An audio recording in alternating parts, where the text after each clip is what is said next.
আসসালামু আলাইকুম রহমতুল্লাহ। আশা করি আপনারা সবাই ভালো আছেন। তো এটা হচ্ছে আমার ঘর, দেখতেই পাইতেছেন যে আমাদের ঘর, আমাদের থাকার জায়গা বা থাকার যে বাড়ি সেখানে। তো সেটার পাশের অবস্থা দেখেন। পাশে আমি একটা বোম্বাই মরিচ গাছ লাগাইছিলাম। এটার দাম নিয়েছিল মাত্র 15 টাকা।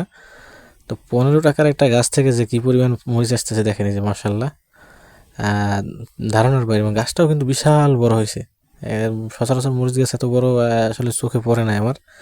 তো দেখেন গাছটা বিশাল বড় সাইজের হয়েছে এবং গাছে প্রত্যেকটা ডালে প্রত্যেকটা পাতায় করে করে দেখেন কত সুন্দর সুন্দর মরিচ। এই যে ছোটো ছোটো, এখনও বেশি বড় হয় না, দুই একটা যা বড় হয় তা আমাদের আত্মীয় স্বজন বা আমরা নিয়ে খাই ফেলাই এখান থেকে। এবং গাছের গোড়াটা একটু দেখাই, আপনি দেখেন কত বড় মোটা। এটা কিন্তু আমার যে ঘরের যে দেয়াল, অর্থাৎ পিঠা বলি আমরা আমাদের বরিশালের ভাষায়, পিঠা বা ফ্লোর যেটাই বলেন, সেই ফ্লোরের সাইডে লাগানো আর কি। যেহেতু আমাদের সবই মাটির এখানে, নিচটা কিন্তু পুরোটাই মাটির। তো মাটির ভিতরে গাছটা লাগাইছিলাম মাত্র 15 টাকার গাছ থেকে। আল্লাহর রহমতে 12 মাস আমরা চাইলে এখান থেকে মরিচ সংগ্রহ করতে পারবো ইনশাল্লাহ।